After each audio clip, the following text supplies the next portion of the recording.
In 1623, a burial vault in northern Yorkshire was sealed with 7 iron locks, not to keep intruders out, but to keep something in. Inside, beneath a chapel no longer marked on any map, lay a coffin carved with 13 runes, each representing a generational vow and a warning.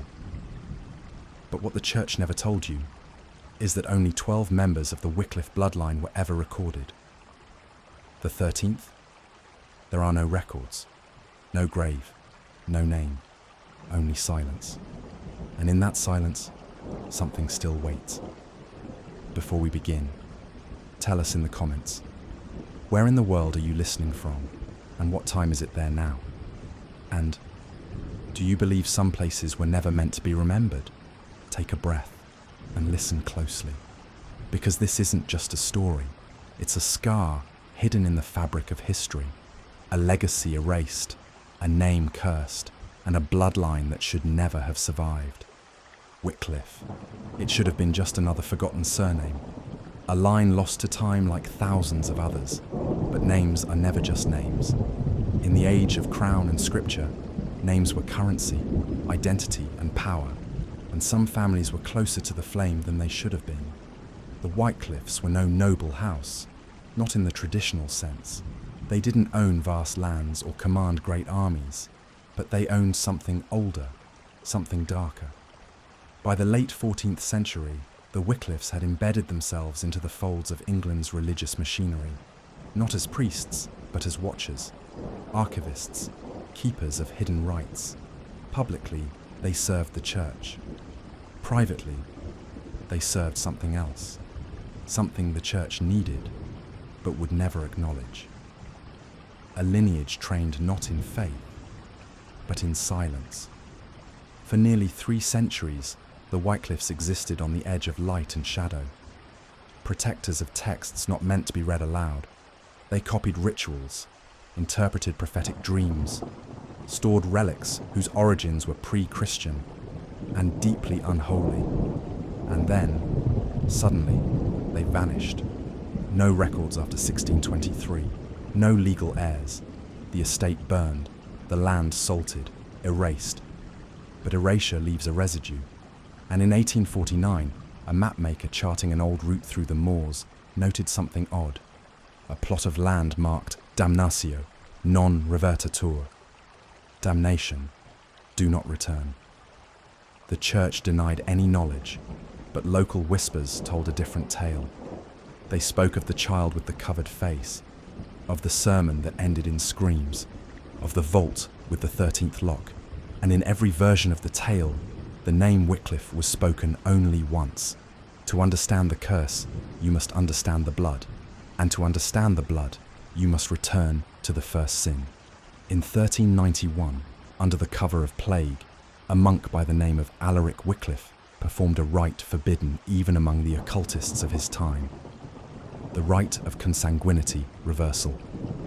Its goal, to sever the spiritual thread between father and son, and replace it with a darker tether, the blood anchor, no heir, no branch, only recurrence, a looping of one soul through many bodies, a lineage, haunted by itself. The ritual was not meant to succeed, but it did. Alaric's child, born in winter, never cried. His eyes remained open for 4 days. He slept only once, on the night of his mother's death. From that point on, the Wycliffe line carried a mark on the back of the neck, a crescent turned inward, like a mouth devouring its own voice. Generations passed, but the mark returned, even when it was burned off, even when it was carved out. The same birth date, the same dreams, the same silence, a bloodline trapped in repetition, doomed to carry a knowledge too heavy to speak. Those who encountered them described the Wycliffes as off-tempered, unnaturally pale, and lacking in soul. But others, those who got close, said something else. They knew things they shouldn't, things no one could know. In 1501, a papal envoy investigating rumours of heresy in the north came across the Wycliffe estate. What he found was not a home, but a vault. Beneath the manor was a stone chamber, older than the house itself. Its walls were carved with a language predating Latin, and in the center, a single book. It had no title, no known script. Its pages were made of lambskin, but darker, as if soaked in something old and metallic. The Wycliffes called it the Bleeding Record. According to their own letters, which the church confiscated and sealed in the Vatican archive, the book did not contain words. It contained influence. To read a page was to remember something you never lived. To turn the page was to forget who you were. The book was not written. It was grown.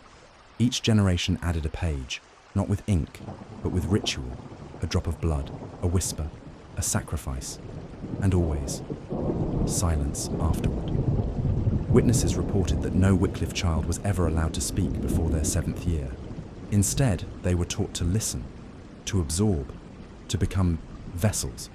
It was this practice, the silencing, that triggered the church's final judgment. But by the time the Inquisition arrived, the estate was ash, the vault was sealed, and the 13th page of the Bleeding Record was missing. There is one last piece to this puzzle, the part even most researchers missed.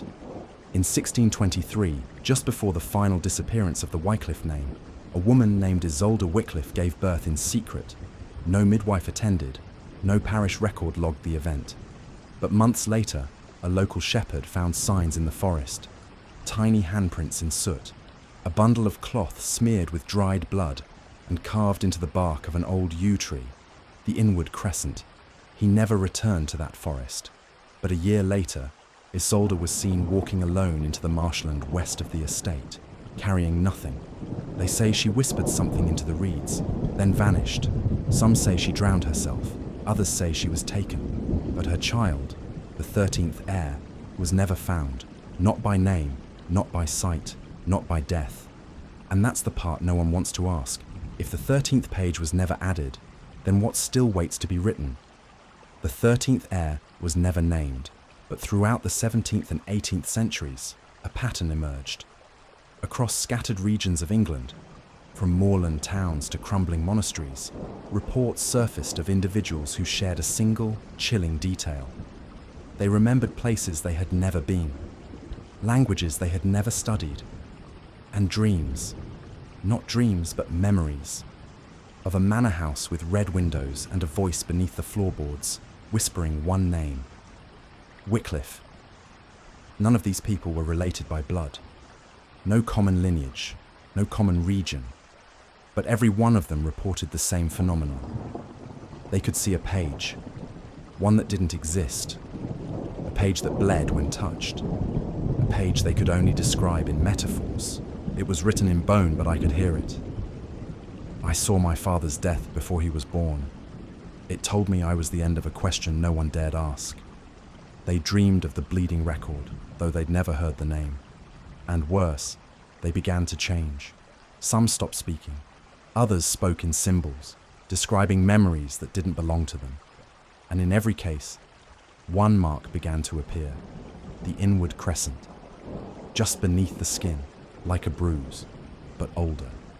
In 1732, a Jesuit priest named Father Lorenz de Laro was sent to investigate a woman in Devonshire who, despite never being educated, had transcribed over 200 pages of ancient Enochian script fluently.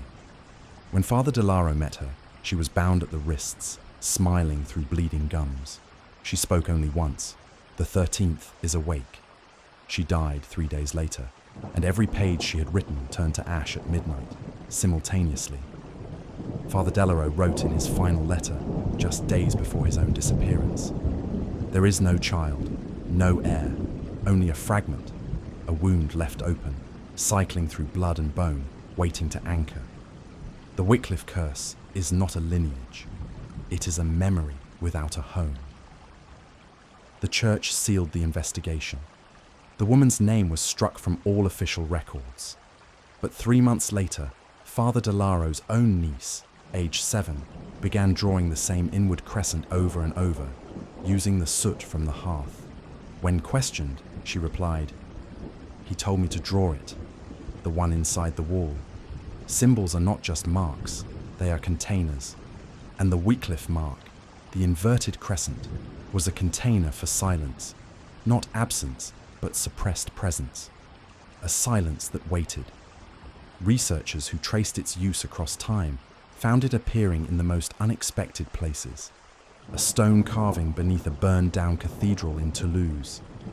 A tattoo on the ribcage of a sailor found drowned with dry lungs. The seal on an anonymous manuscript titled "The 13th Question." Every occurrence was separated by time and geography, but the pattern held. The mark appeared where memory had fractured, where identity collapsed, where something entered. Theories emerged in occult circles that the Wycliffe curse was not hereditary, but infectious. Not like a disease, not physical, but mnemonic. A memory that propagated like a virus. Spoken once, dreamed twice, remembered forever. And that memory, once rooted, began to grow its own voice. One that didn't speak in language, but in recognition. You wouldn't hear it. You'd feel it, as if something inside you had been waiting for it all along. In 1891, a reclusive collector named Cedric Vaughan claimed to have acquired a fragment of the bleeding record. It came to him through a series of anonymous trades. No provenance, no explanation. The page was blank, but when placed under firelight, something shifted. Not visually, emotionally. Those who stood near it began to experience overwhelming sensations. Grief for a family they never had. Guilt for a sin they couldn't remember. The desire to dig. Literally dig. Several guests reported feeling the urge to return to the dirt, clawing at the garden soil around Vaughan's estate. One man was found 36 hours later, eyes open, mouth full of mud, whispering, "It's not buried, it's becoming." Vaughan himself vanished that year, but the fragment survived, locked away by the British Occult Research Guild under Section 5th, Memetic Artifacts. Their final report was only one sentence long. The page does not reveal the 13th heir, it creates him. Modern genealogy efforts in the 21st century reopened cold cases involving orphaned historical bloodlines. In 2009, a linguistic AI trained to detect patterns in ancient symbols discovered something eerie. The Wycliffe mark, long thought to be a crescent, actually represented a solar eclipse viewed from a specific latitude. That latitude, 53.991 degrees north, the site of the original Wycliffe vault. But this was not a symbol of darkness. It was a countdown, a celestial timestamp pointing to one date, December 3rd, 2025, at midnight. The AI shut down minutes later, its memory corrupted, the final output printed before crash. He remembers, he remembers, he remembers. In 2017, a structural engineer named Tobias Marsh was hired to evaluate an abandoned chapel near the Yorkshire moors, a site slated for demolition after a series of unexplained sinkholes. The chapel had no listed records, no name on any county registry. Its stained glass windows were pitch black, the altar split in two, and beneath its floor, a hollow resonance, like breath beneath stone. Marsh descended into the crypt alone. His body was found 8 hours later, curled into a fetal position at the bottom of a stone well. His flashlight was still on. Carved around the inside of the well shaft were 13 symbols, and one sentence scratched with fingernails into the wall. "The page is a place." No one understood it then. But when authorities examined Marsh's last journal entry, written the night before, they found a single question scribbled over and over, hundreds of times. If the 13th is memory, who is dreaming it? That question would come to haunt researchers, occult scholars, and deep state psychological operatives for years, all tracing the same riddle. What is the 13th heir if it is not a person? Not a thing, but a living question that refuses to die. In suppressed Vatican archives, there exists a forbidden category, animi custodes, keepers of the soul. Wycliffe appears there, once, dated 1602, a parchment labelled Initiatio. 13 describes an initiation rite for a child, unnamed, who would become the final anchor of the Wycliffe cycle. The initiation did not involve scripture, communion, or any recognisable rite of Christian passage. Instead, it called for 3 precise elements. 1. A mirror soaked in ox blood. 2. The unspoken name of the child's father. 3. A page from a book not yet written. The final stage was simple. The child must look into the mirror and not see themselves. If they did, the initiation failed. But if the mirror remained empty, the 13th had begun. The record ends mid-sentence. The ink runs, as if the author's hand was stopped before it could finish what it wasn't meant to write. But at the bottom, in smaller, unaligned script, the boy did not cry. The page turned itself. One of the strangest revelations in the Wycliffe case emerged not from history, but from DNA forensics. In 2020, a closed genetic study of European bloodlines, conducted in cooperation with the Human Genome Preservation Act, uncovered an anomaly. A cluster of 47 individuals across England, Scotland, and parts of northern France all shared a near-identical mitochondrial fragment. What made it remarkable was not just its precision, but its origin. The fragment did not match any known maternal line. It belonged to no one. It traced back to no mother. It emerged, fully formed, in the 1600s. It was as if the DNA had inserted itself, not through birth, through memory. This wasn't hereditary transmission. It was mnemonic inheritance, a bloodline born not from bodies, but from thought. What science could not explain, the Wycliffe legend already had a name for: the red thread of the forgotten. According to apocryphal Wycliffe notes, this thread was what tethered the 13th heir to the cycle. Not life, not death, but recognition. You didn't become the 13th. You remembered that you were. In 2022, an anonymous Reddit user under the name 13th Echo began posting detailed instructions for a ritual titled The Recognition. It involved nothing but a mirror, total darkness, and absolute silence. The rules were simple. Stand before the mirror at exactly 3:13 a.m. Place your right hand on the glass. Think of a name you've never heard before. Do not speak. Do not blink. If performed correctly, users reported a variety of phenomena. Feeling as though the reflection was breathing, hearing voices whispering from inside the glass, seeing their reflection's mouth move, while their own remained still. The original post was removed within hours, but not before 22,000 people saved it. Over the next 3 weeks, local police departments in Yorkshire, Newcastle, and parts of Wales reported a disturbing spike in disappearances, all within rural areas. In every case, the only common clue was a handprint, left on a mirror, in blood, palm facing inward, and in 2 separate cases, the words "page 13" were found written on the walls, but no books in the home had that many pages. Now, we arrive at the threshold, and from here, the descent deepens, not into myth, but into implication. Because if we accept, even for a moment, that the Wycliffe curse is not bound by name, flesh, or grave, then we are left with one terrifying possibility. The 13th heir has not been found, because he has not yet remembered who he is. You might ask, why now? Why would this memory rise again, after centuries of silence? Because history doesn't repeat, it remembers, and when silence is stretched too long, it fractures.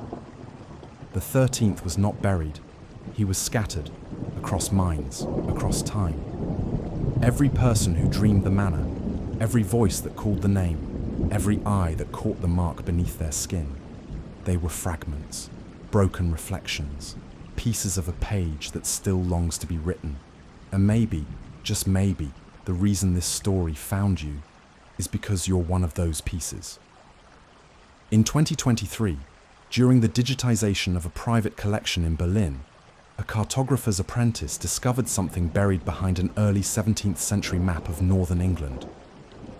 It was a parchment sheet, sealed between layers of vellum, marked only with 13 black dots and a title scrawled in red. Domum Reverti, the house returns. No roads, no rivers, no cities, just terrain outlines and the dots. When matched to current satellite mapping, 12 of the dots aligned perfectly with sites already known in the Wycliffe legend, including the sunken vault, the Devonshire chapel, and the Toulouse ruins. But the 13th, it pointed to open sea, roughly 20 miles off the Yorkshire coast, in waters where no land had ever been recorded. No island, no shipwreck, just waves. And yet, marine sonar later detected a raised stone formation 120 feet below, cylindrical, constructed, deliberate, and beneath it, a cavity, sealed. Divers were denied access, not by the state, by weather. 3 expeditions attempted descent, each aborted due to violent sudden storms, with barometric shifts more typical of deep ocean trenches than shallow coastal tides. On the final attempt, before communications went dark, the lead diver transmitted a single phrase: "The walls are listening." He was never found. Only his mask floated back to shore, inside the lens, scratched from the inside. Page 13 is not a page, it's a door. You were told that memory is biological, that it decays, that it is soft.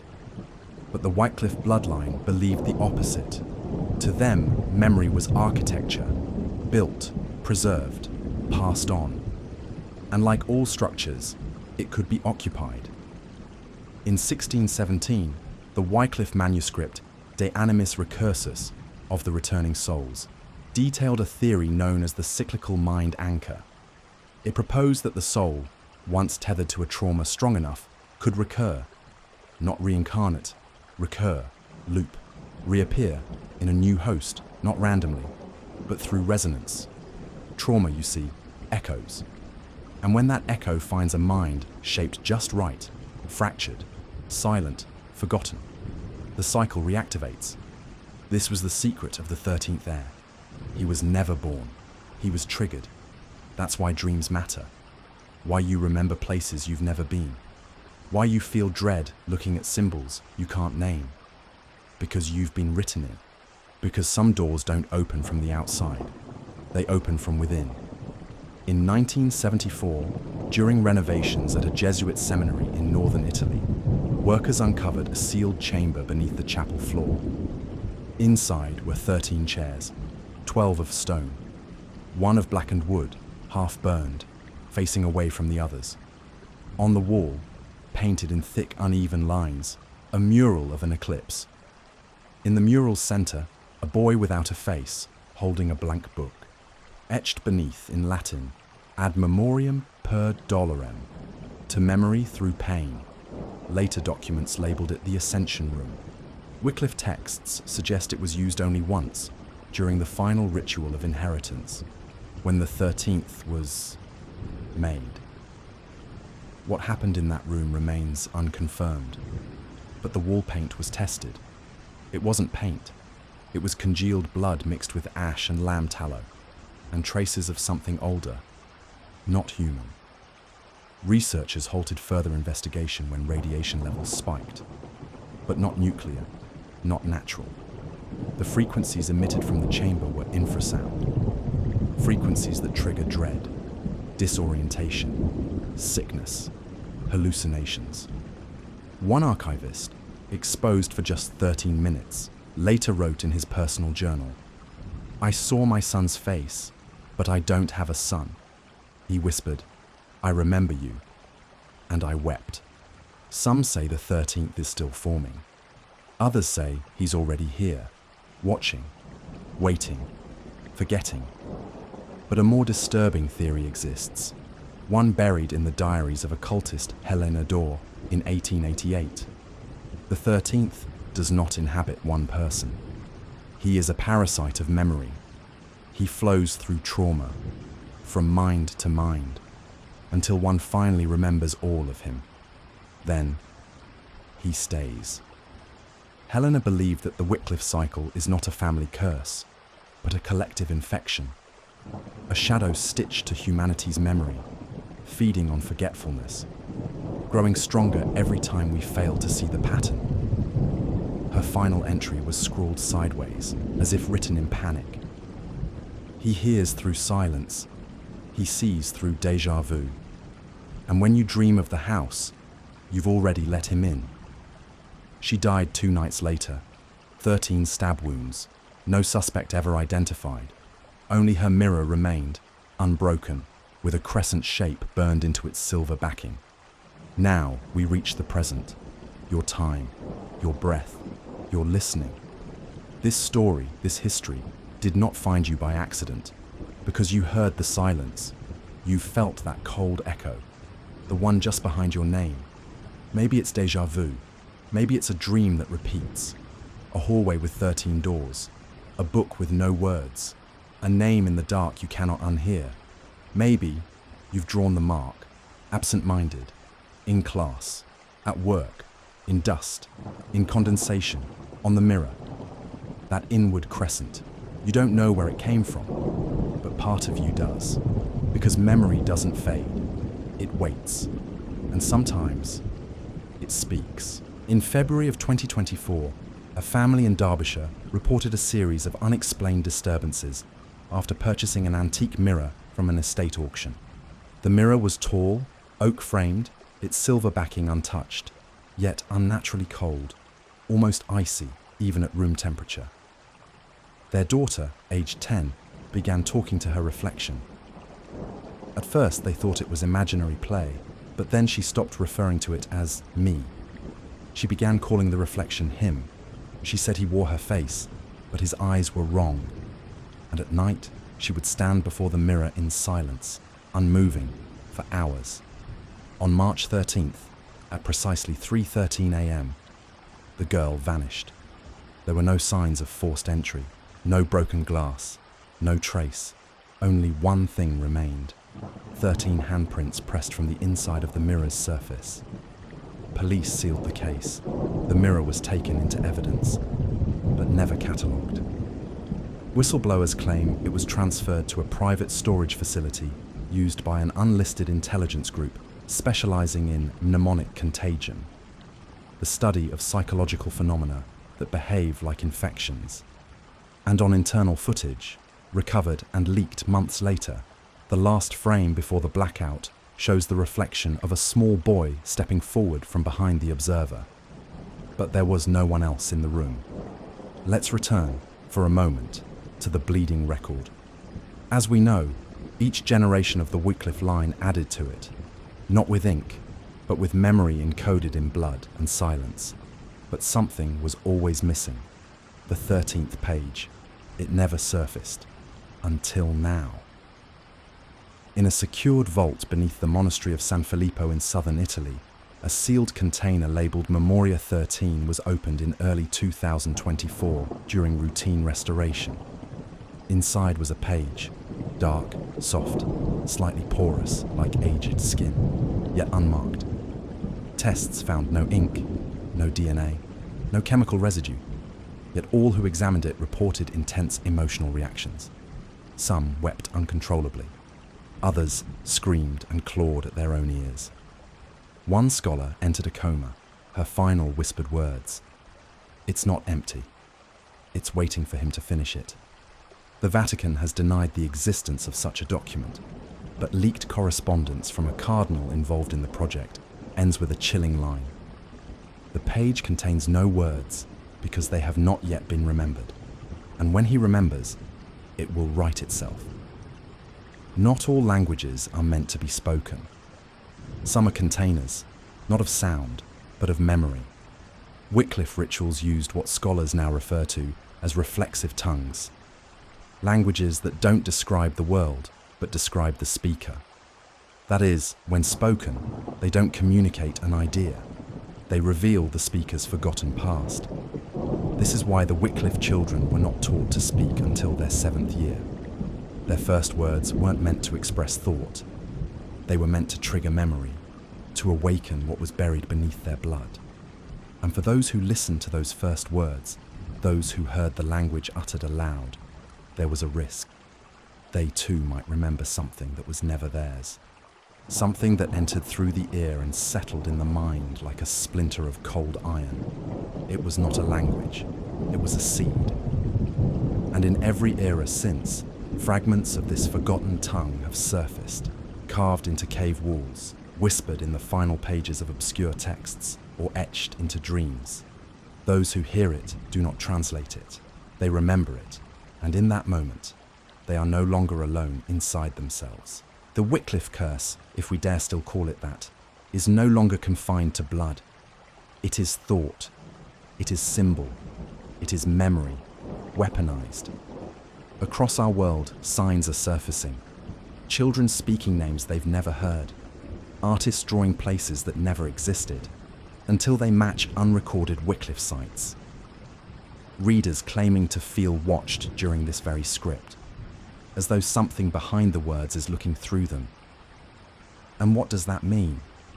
It means the 13th heir is no longer a figure in the past. He is present, distributed, encoded into our culture, our speech, our memories. Every time we repeat the story, every time we trace the mark, every time we believe it's just a myth, he comes closer to becoming real. Because belief is a bridge, and memory is the path. The 13th was never a man. He was always a door. There is one last omen left in the Wycliffe archives, a prophecy, if you dare to call it that, contained in the margins of a scorched manuscript titled Vox Silens, the Silent Voice. Written by an unknown monk in 1637, the fragment was translated only once, then immediately resealed. It speaks of a night, marked not by blood or moon or fire, but by recognition. A night when one will wake inside the many, when 1,000 minds will dream the same house, when 13 mirrors will crack at once, when the mark will appear on the inside of the skin. It ends with a final line, smeared in what appears to be human oil and ash. And then, the page will close. There was a brief window in the spring of 2025, perhaps you missed it, when something impossible happened in a quiet village near the Yorkshire coast. At exactly 12 noon on March 13th, every shadow disappeared for 13 seconds. Not faded, not diffused, gone. Witnesses described it as light without source, a brightness that did not illuminate, but blinded. The sky remained overcast. There was no sun. In that moment, every clock in the village stopped. At precisely 12:00:13, time resumed. The shadows returned. Except one man, a retired schoolteacher, found that his shadow had not. He walked. Saturday moved. Slept. Ate. But the shadow cast by his body was gone. Permanently. He was institutionalized 3 days later after claiming, with growing intensity, "I'm the reflection now. I'm what's left behind the glass." A month later, he vanished from his locked hospital room. The security footage was corrupted. 13 frames missing. But the mirror in his room cracked from the inside. Let's speak now of the date. December 3rd, 2025. For centuries, a dozen occult calendars, Babylonian, Sumerian, Coptic, and Gregorian, have overlapped on this singular moment. And at 3:13 a.m. GMT, a rare astronomical convergence will occur, a micro-eclipse visible only at a narrow longitude band off the Yorkshire coast, precisely where the 13th mark was found on the Domum Reverti map. The eclipse is brief, 13 seconds long. Scientists are calling it a non-event, given its limited visibility. But to those who followed the Wycliffe cycle, it's more than celestial coincidence. It's the hourglass turning. Because every Wycliffe ritual, from 1391 to 1623, began at that same moment, 3:13 a.m., and every generation's silencing rite, the moment the child's voice was taken, coincided with an eclipse, however minor. It is not light that gives the page power, it is absence. The 13th page was never meant to be read in sunlight. It was always waiting for the exact hour when the sky forgets itself. And now, that hour is coming back. Have you ever had a thought that didn't feel like your own? A whisper in your mind that had no source, yet arrived fully formed like it had been waiting for the right moment to surface? It may have said, "Go there. Don't speak. You already know." The Wycliffe manuscripts refer to this phenomenon as reflexio, the returning thought. These thoughts aren't intrusive. They're familiar. They feel like instinct, but they aren't yours. They are the fragments of the 13th memory, leaking through the cracks in your identity. You think you are remembering something for the first time, but in truth, you are remembering again. The house, the child, the mark, the silence. You don't remember because someone told you. You remember because you were there, or, more disturbingly, because you never left. There is an object held in the British Museum's unlisted basement, not on display, not acknowledged in any public catalogue. It is a cradle carved from yew wood, lined with lambskin. It is burned in one place, a blackened crescent at its centre. The cradle has no origin date. It was not found but delivered anonymously in 1925, on the eve of the last major eclipse. Its curators call it the cradle without a child. But curiously, it's not empty. Placed inside the cradle is a sheet of parchment, older than the wood itself. It bears no words, but glows faintly under moonlight. Not with ink, but with blood residue. Tests show 13 distinct blood types layered atop one another, each separated by centuries, each genetically anomalous, each connected to nothing else in the human genome. And in the center, barely visible, the mark, an inward crescent, facing downward, as if gazing into the void. Let's pause now. Let's breathe. We've gone deep. We've looked into the vaults, the dreams, the mirrors, and the rites. And still, the most frightening truth remains. We are not discovering the 13th heir. He is discovering us, with every name spoken, with every drawing of the mark, with every act of forgetting. You are not watching this story. You are inside it, because the page that was never written isn't missing. It's waiting for recognition, for belief, for completion. And that recognition, that belief, might just be happening now, as you listen, as you feel the chill rise along your arms, as you check the mirror one more time tonight, because something has changed, hasn't it? The air, the quiet, the thought you're trying not to finish.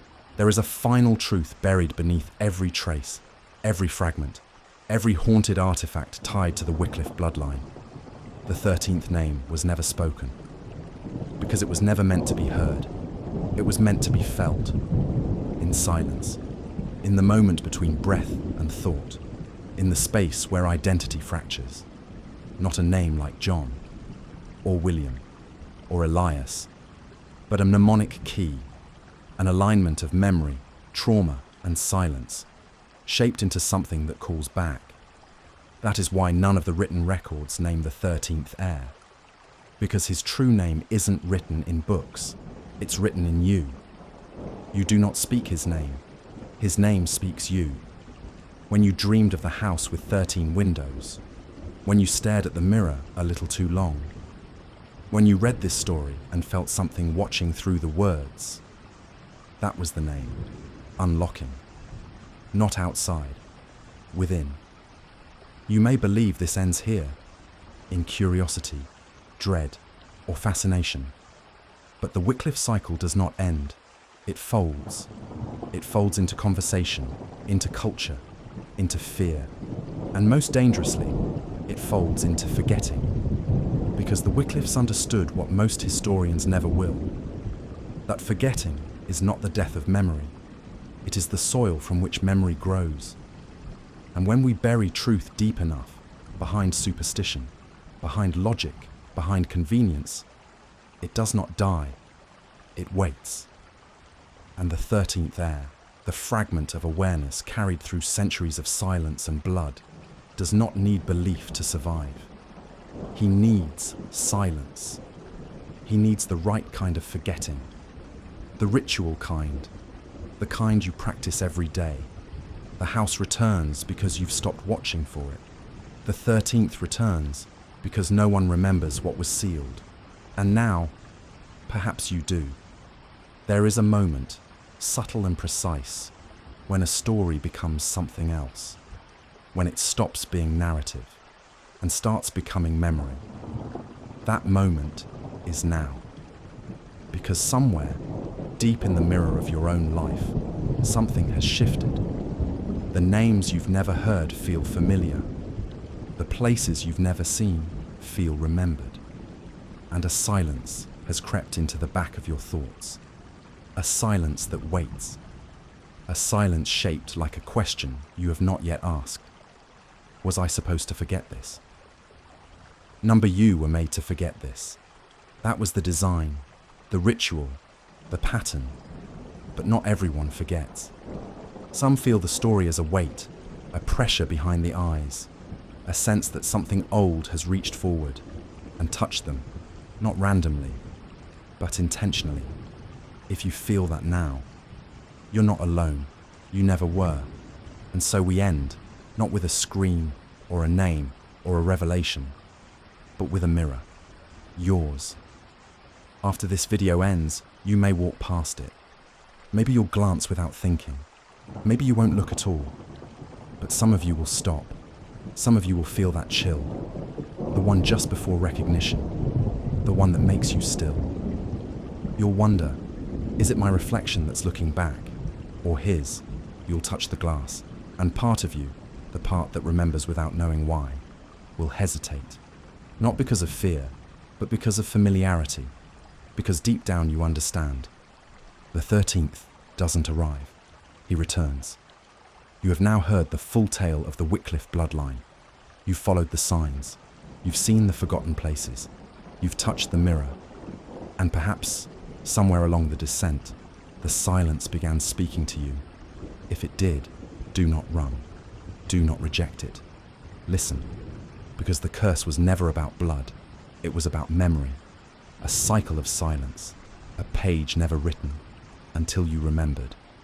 Now ask yourself, was this just a story, or was it a recognition? Ask softly.